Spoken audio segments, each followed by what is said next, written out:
Not every danger looks like danger. Sometimes it can look peaceful and inviting, such as calm water, blue sky, and sunshine, until the moment you recognize the danger. Today, I want to take you on a little trip with me down a quiet, spring fed, crystal clear Florida river, where I had a very up close and personal encounter with a mama alligator. Yeah, you heard me right, an alligator. And believe it or not, this story has everything to do with the way that your brain and body protect you when you're living in the chaos of a covert narcissistic relationship. Because what happened on that river, how my brain froze, distorted reality, and then kicked into survival mode, is exactly what happens to you physically, mentally, and emotionally when you're in a toxic relationship and you can't make sense out of what's really happening. Your brain gets hijacked in that moment. Welcome back to the Covert Narcissism Podcast, where we talk about how our brain will sometimes lie to us just to keep us safe for now. Now, let me take you there on this trip. It was just a few days ago. The water that day was so clear. We could see all the bottom of the river, the grass swaying in the current. It was this kind of otherworldly blue-green environment that you almost don't believe is real. And we had been on the water for a couple of hours. The wildlife we had seen was amazing. Turtles, osprey, ibis, woodpeckers, even a sea otter, and lots of manatees. Then as we're headed back upstream, now back towards our vehicle, we even spotted a baby alligator. It was on a log, sunning itself, and it was about 20 feet away over on the side of the river. And that's fine. He was cute, even adorable. He looked so tiny. And I thought, what a gift to see something like that in the wild. As long as he stayed 20 feet away, happy on his little log. Well, I kept paddling. I'm soaking this all in. Warm sun, soft breeze, no sound but the rhythmic drip of water from my paddle. This was blissful. But I did not even consider for a moment that Mama Alligator might be somewhere close by. Now, I'm smarter than that. I should have known where there's a baby, there's a mama, but I didn't even consider it. And I saw something in the water directly ahead of me. And in my mind, I thought, well, clearly that's a log. It wasn't sticking up very far, but that's a log, even though that so-called log was not there just a few minutes ago, and I had not seen any other so-called log in the middle of this river for 2 hours. But nonetheless, it was a log in the water up ahead. And I tried to steer away from it, but the current was just fast enough and had my kayak caught just enough that it kept me on course. And I realized I'm not going to miss it. I'm going to hit that log. Well, that's okay. No big deal. I'll just bump it and slide right past. This is not a problem. It wasn't a very big log. But as the nose of my kayak touched that log, it started to sink. The log, not my kayak. It started to sink. Slowly, gracefully, almost hypnotically, it just submerged in the water. And I felt it bump, actually, underneath my kayak. My brain trying to compute what's going on here, but it just couldn't quite get there. And I looked down in the water to my right, and I saw this whole entire body of an alligator. It was like this whole perfectly shaped 8 or 9 foot long, massive alligator.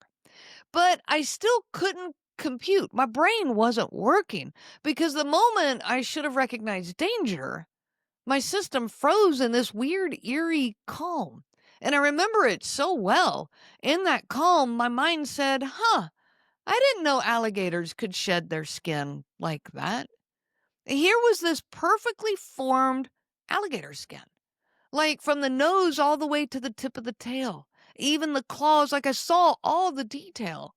But it was an alligator skin, clearly. I mean, let me repeat that.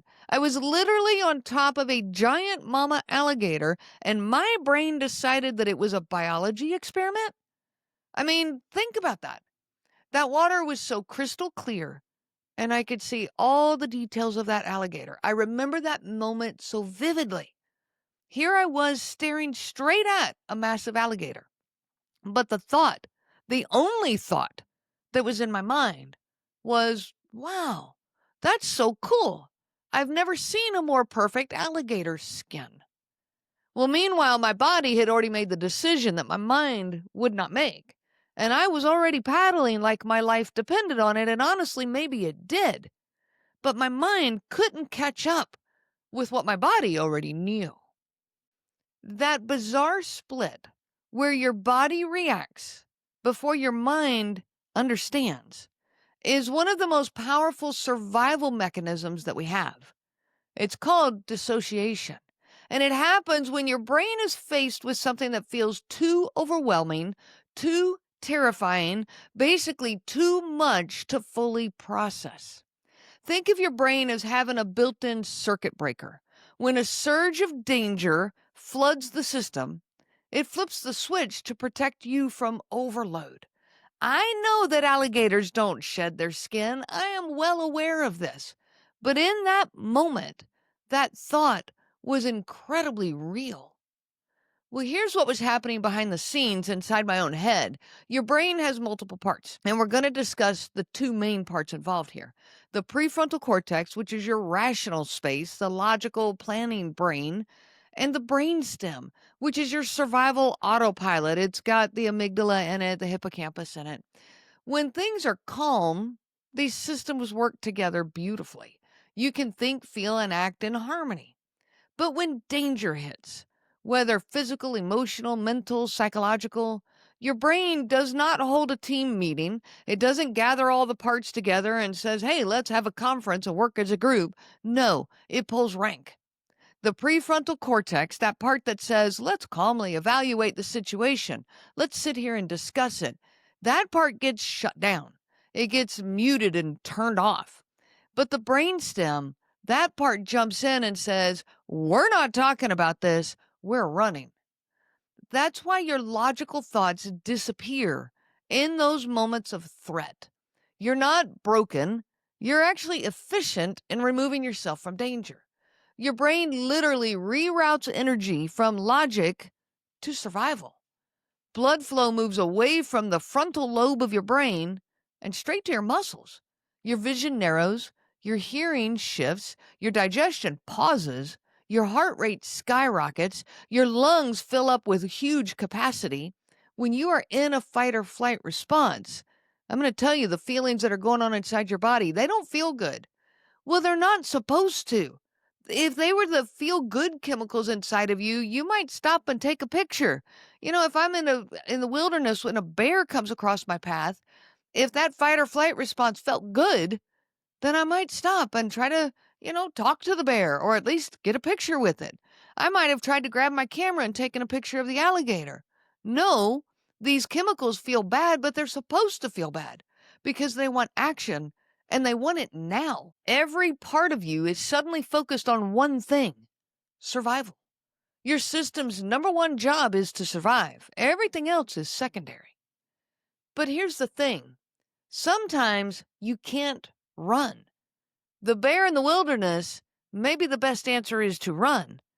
In a kayak with an alligator, running is clearly not going to be it, but my best situation was to paddle, but I can't out paddle an alligator. So maybe sometimes the danger is emotional and not physical. When you're in a relationship with your spouse and that's the danger, you can't run. Maybe the danger is sitting across from you at a dinner table or at a family gathering.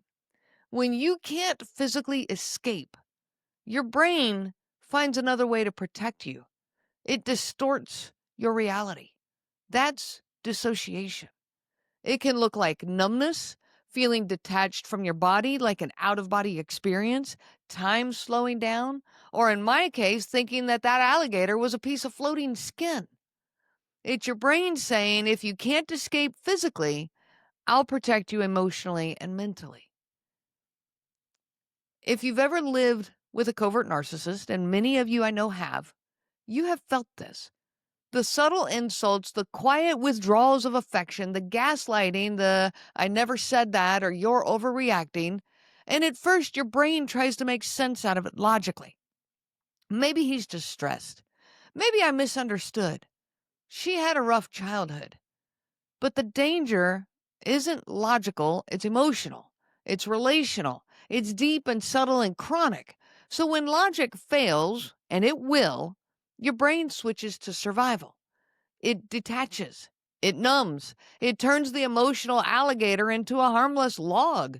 Because that's the only way that I could stay in the kayak. Otherwise, I might have jumped out in panic.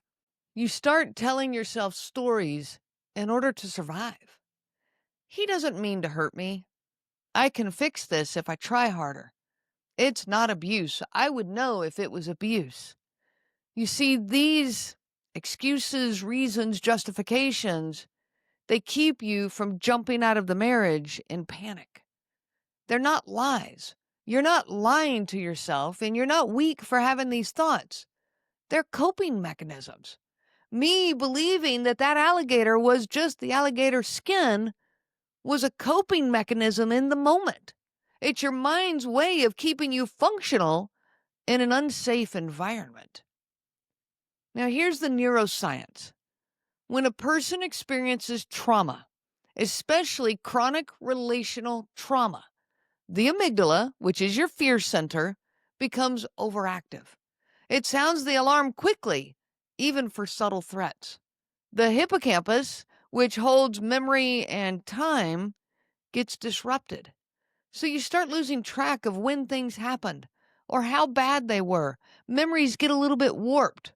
And your prefrontal cortex, that rational decision-making, logical thinking part of your brain, it goes mostly offline. This is why you can say, I know this is unhealthy, and still stay. Because knowing is logical. But safety? Safety is primal. And leaving absolutely might not feel safe to you right now. Your survival brain says, we can't leave yet. It's not safe enough. So let's warp this reality a little bit to keep you safe while we figure out what to do. It protects you the only way that it can at the time, by minimizing your own reality. It's the same as my brain telling me it's just a log. Because if I had fully processed in that moment that I was literally riding over an 8 or 9 foot mama alligator, I might have frozen and stopped paddling, which leaves me there, or panicked and knocked myself out of my own kayak. In this situation, either of those reactions could have gotten me hurt. My brain distorted reality to keep me moving. Just keep paddling upstream right this moment. Yours did the same thing in your relationship. It softened the truth so you could keep functioning until it was safe enough for you to face it. Once I paddled away, even just a few seconds, but as I finally got past that alligator, and I looked back and recognized that she was not chasing me, okay? In fact, she never even moved. She just watched me float over top of her. Now everything changed. My nervous system decided I was safe enough to handle reality. And it was like my logical brain burst through the door and screamed, wait, that was an actual alligator. And suddenly, my heart was pounding, my hands were shaking, my mind was racing, my lungs were bursting, and I wanted out of there so badly. Well, now I'm paddling like a lunatic to get away from this alligator. In addition to that, I doubted my reality. I doubted what I had just seen. I turned to my kayaking buddy and said, did that actually happen? Did I imagine this? Maybe that really was a log. And she calmly said to me, Renee, you just ran over an alligator. The shock hit after the danger was gone. Oh my gosh, that really was an alligator. Now my system could finally afford to process it. Well, that same thing happens after escaping an abusive relationship. In it, you're convinced that it's a log or a floating skin, that it's okay, that they didn't mean it, that this was just a one-off, that, they really truly love me. Once you're out, you look back and think, was it really that bad? Did I imagine it? Did that really even happen? That's not denial. It's waking up. It's waking up from the fog of survival mode. For me, it happened in an instant. That was a quick, very distinct example. But when it's been a marriage of 10 years, 20 years, 30 years, that's a long time fog. And reality begins to sink in. Yes, that did really happen. It really was that bad. Your mind is slowly reintroducing the full reality that it protected you from. Now that you understand what's happening, how do you help your brain and your body finish the story? Because when fight or flight mode doesn't complete, that energy gets stuck inside of you. You stay tense, hypervigilant, and exhausted. Here's what completion looks like. Move, walk, dance, shake. I don't know if you've ever shaken like a dog shakes. Let your body discharge the adrenaline. It's why dogs do that after a moment of tension. They shake their whole body to just let it go. Exhale slowly. Long exhales tell your vagus nerve, we're safe. Ground yourself through senses. Notice what you see, hear, feel, smell, and taste. Name the truth. Say it out loud. That was danger. That was an alligator. That was an abusive relationship. But I'm safe now.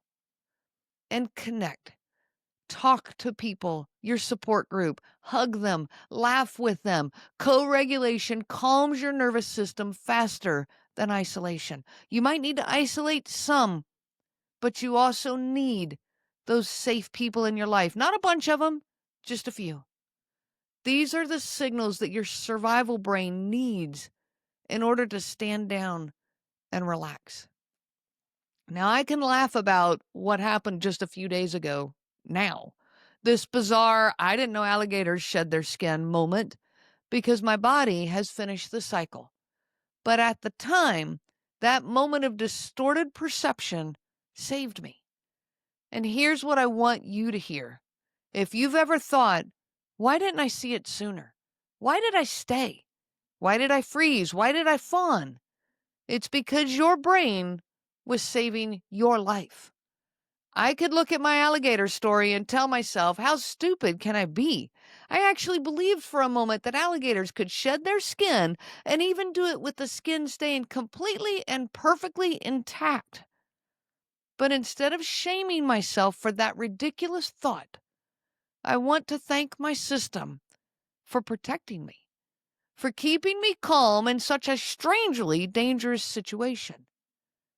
When you start blaming yourself and accusing yourself for being blind and ignorant, stop. I'm going to encourage you instead. Don't judge yourself, don't shame yourself, but rather thank yourself. You didn't fail to see the truth. You weren't allowed to see it yet, not until you were safe enough to handle it. Your dissociation is not weakness, it's wisdom. When you start to heal, your awareness returns like the sunlight after a storm. You begin to see the alligators for what they are. It can be painful and traumatizing because now you realize what you survived. But that awareness is not punishment. It's proof that your nervous system finally feels safe enough to let you see clearly. Listen to what I'm saying here. Your eyes getting open, your memories resurfacing. These are signals that you are finding safety within you and that healing is taking place. So if you're in that place right now, if you're just waking up, piecing together what really happened, please be gentle with yourself. You were never blind. You were surviving. And you survived well enough to be here now, listening, learning, healing. You're back in your kayak on calm water. The alligator is behind you.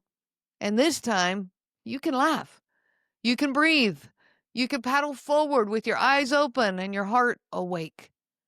If you need help on this journey, processing what you've been through and setting yourself up for a successful healing journey, please reach out to me. I am available and I'm eager to help. I have a holiday special that has just started for my individual healing program. 4 sessions plus videos and handouts. It's a perfect jumpstart to that healing process. Right now, it is on sale for 25% off. You just got to use the discount code. I'm going to give it to you. It's Refuge 2025. And Refuge is all caps, REFUGE 2025. This is available on my website at covertnarcissism.com. I would love to help you on that journey of making peace once again with your system. I wish you so much peace on your journey of healing. The information provided by Renee Swanson, Covert Narcissism Podcast, and CNG Life Coaching is for educational purposes only and is not to be used for diagnosis purposes. It is not intended to be a substitute for clinical care. Please consult a healthcare provider for guidance specific to your case. This material discusses narcissism in general. Renee shares stories from her personal experience as well as from those that she has worked with for several years. Her material does not claim that any specific person has narcissism and should not be used to refer to any specific person as having narcissism. Permission is not granted to link to or repost this material to support an allegation or support a claim that any specific person is a narcissist. That would be an unauthorized misuse of the material and the information provided. Thank you.